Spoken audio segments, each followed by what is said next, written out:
देखिए, धनबाद में ये कुछ नया नहीं है। धनबाद में आज की जो घटना हुई, आज का जो एपिसोड आप देख रहे हैं, जहाँ पर एक बहुत वॉयलेंस का पिक्चर सामने आ रहा है, वीडियो सामने आ रहा है, उसमें बहुत सारे लोग कटघरे में भी हैं। तो इस घटना को आप सिर्फ इस घटना को देखेंगे तो आप पूरा धनबाद का कॉन्टेक्स्ट समझ नहीं पाएंगे। धनबाद के बारे में हम जानते हैं कि धनबाद के ऊपर में मूवी तक बन चुकी है। धनबाद पूरे देश में काफी, हम कहेंगे, अनपॉपुलर हो चुका है। कई सारे मूवीज पेंडिंग में, वहाँ के गुंडा राज, माफिया राज। और हम भारतीय जनता पार्टी के तौर पर हम इस मुद्दे को हमेशा उठाते रहे हैं और बाबूलाल मरांडी जी ने इस मुद्दे को हमेशा उठाया। मैं आपको उदाहरण देना चाहूंगा बाबूलाल मरांडी जी का एक मैं पुराना ट्वीट, ये ट्वीट 5/7/2023 का, मतलब लगभग 1.5 साल पहले का ट्वीट है, जिसमें उन्होंने कहा, अफसरों का सपना ऊंचा से ऊंचा पद पाने का होता है, लेकिन धनबाद में वो कौन सी माया है कि सरकार ने वहां के एसएसपी को डीआईजी रैंक में प्रोन्नति नहीं दी। 2009 बैच के 3 पदाधिकारियों की डीआईजी रैंक में प्रोन्नति होनी है, पर अफसर बताते हैं कि 2 अधिकारियों को 6 माह तक इसीलिए प्रोन्नति नहीं दी जा रही है ताकि एसएसपी धनबाद का तबादला प्रभावित ना हो। 2 अफसर लंबे समय तक तयशुदा प्रोन्नति के अधिकार से वंचित रहे। धनबाद की माया का सरकार पर इतना प्रभाव है या प्रोन्नति को रोकने के फैसले समझी जा सकती है। यानी कि कुल मिलाकर के बाबूलाल मरांडी जी के ट्वीट का आधार ये है कि जो आईपीएस ऑफिसर्स धनबाद, झारखंड के 3 आईपीएस ऑफिसर्स हैं, उनको जो डीआईजी बनना था, लेकिन अगर वो डीआईजी बनते तो उस समय धनबाद के जो एसएसपी थे श्री संजीव कुमार, वो भी डीआईजी बन जाते और धनबाद डिस्ट्रिक्ट उनसे छूट जाता। सिर्फ उस व्यक्ति को धनबाद का एसएसपी बनाए रखने के लिए बाकी 2 ऑफिसर का साल भर तक जो है प्रमोशन रोका गया। तो हम बार बार ये आरोप लगाते हैं कि धनबाद में जो भी काला बाजारी चल रहा है, वहां पर जो भी वायलेंस चल रहा है, जो भी कोयले का इलीगल बिजनेस चल रहा है, इसके लिए पूर्ण रूप से हेमंत सोरेन सरकार जिम्मेवार है।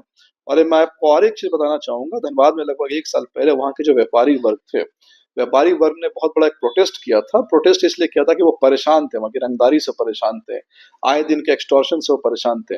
वहां के एक बहुत फेमस रेस्टोरेंट वाले, मुझे नाम याद नहीं आ रहा, कोई पंजाब करके एक रेस्टोरेंट था, उसके मालिक ने एकदम पब्लिक में डिक्लेयर किया कि मैं धनबाद छोड़ के जा रहा हूँ और धनबाद छोड़ करके वो पंजाब सेटल हो जाए।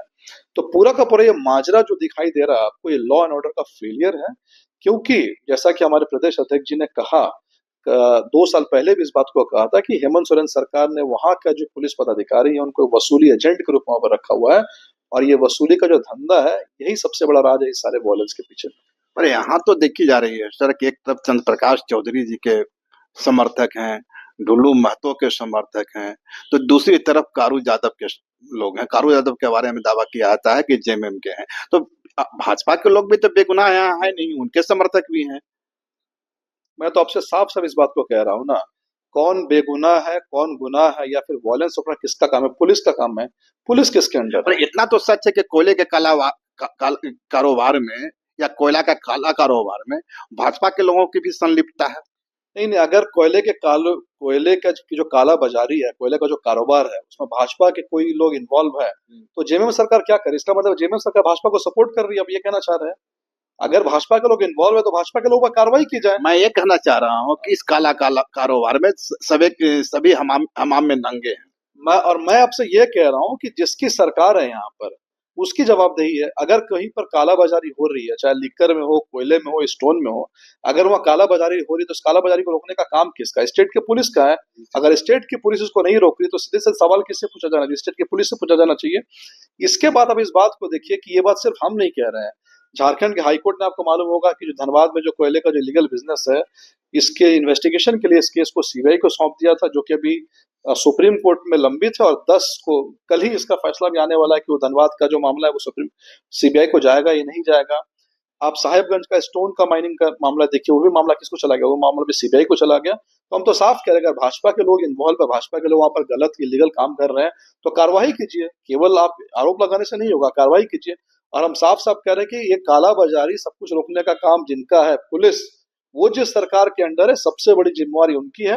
वो इसको दूर करे, तभी धनबाद के लोगों को भी इससे जो है राहत मिलेगी, वहां पर वॉयलेंस जो वो खत्म होगा, और तभी ये पूरा सिस्टम जो ठीक होगा। एक बात तो देखने को मिली कि जब दोनों पक्षों में भिड़ंत हो रही थी और पुलिस के जो अधिकारी नहीं कहें, कर्मी वहां खड़े थे, उनके हाथ में लाठी थी, तो क्या लाठी से इस जो वहां वर्चस्व का खेल हो रहा है उस पर नियंत्रण पाया जाएगा? इस पर क्या कहेंगे आप? वहां तो आप लाठी देख रहे हैं, और 2 दिन पहले तो हम देख रहे हैं कि पुलिस के गाड़ी में पेट्रोल नहीं है।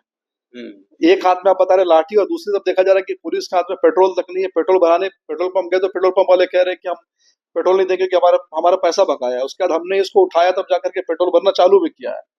तो मैं आपसे वही तो मैंने जो कहानी शुरू की उस कहानी में क्या कह रहा हूँ, आज के एपिसोड को देखकर आप धनबाद के नेक्सस को नहीं समझ सकते। धनबाद के नेक्सस को समझना है तो आपको उसके पूरे बैकग्राउंड में जाना पड़ेगा, ये कब से चल रहा है, कैसे चल रहा है, उसके में कौन कौन से लोग इन्वॉल्व है। यहाँ तक कि आपने वो भी केस देखा होगा जो कि वहाँ के एक जज की जो मृत्यु हुई थी उसमें भी काफी ज्यादा कंट्रोवर्सी हुई थी। अभी तो खैर वो केस ठंडे बस्ते में चला गया। तो बहुत सारी चीजें वहां पर, तो हम साफ साफ ये कह रहे हैं कि पुलिस जिनके अंडर में वो कार्रवाई करे, वायलेंस रोके, पुलिस के हाथ में सही में पावर दे, और पुलिस का काम जो है, जो लॉ एंड ऑर्डर को संभालना है, वायलेंस रोकना है, वो करे, ना कि पुलिस जो है वो सिली पे लग जाए। पर सरकार कार्रवाई तो कर रही है, 2 दिन पहले या 3 दिन